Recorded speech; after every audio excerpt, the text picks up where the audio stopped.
আমি ছাদের আর এক পার্ট তুলে ধরতেছি আপনাদের সামনে।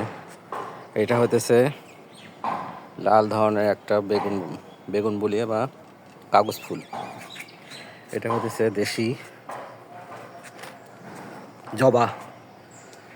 এটা আর একটা ভ্যারাইটি বাগান বিলাসের। এটা টকটকা লাল বাগান বিলাস, ফুল নেই। এই যে লাল, একটু ফুল ধরেছে লাল। এটা হচ্ছে অলকানন্দা। এটা হলুদ বাগান বিলাস। এটা আর একটা ডবল ভ্যারাইটির বাগান বিলাস।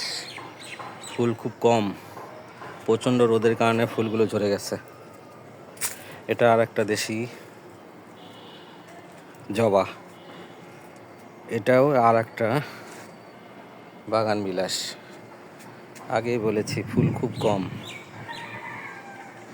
প্রচণ্ড রোদের কারণে ফুলগুলো ঝরে গেছে।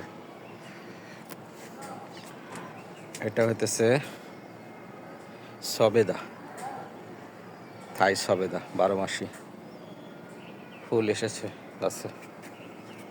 তার সঙ্গে নাক চাপার কিছু গাছ কাটিং করে লাগাইছিলাম, মোটামুটি হয়েছে। এটা আর একটা বাগান বিলাস। বাগান বিলাস আমার অনেকগুলো আছে ছাদে, অনেক বড় বড় হয়ে গেছে, কিন্তু ফুল খুব কম, খাবার দিতে হবে। এইটা হইতেছে আপনাদের কাছে এর আগেও তুলে ধরেছি, এটা হইতেছে মাধবীলতা। এই গাছটা প্রচুর বড় হয়েছে, ফুল আসতেছে, এই যে ফুল আসতেছে, এই যে প্রচুর কলি, এই যে প্রচুর কলি, দেখুন প্রচুর কলি। এগুলা গাছ ছাদ বাগানে লাগালে প্রচুর ফুল দেয়। আপনারাও এরকম একটা আইডি রাখতে পারেন। তো ভালো থাকবেন, সবাইকে ধন্যবাদ।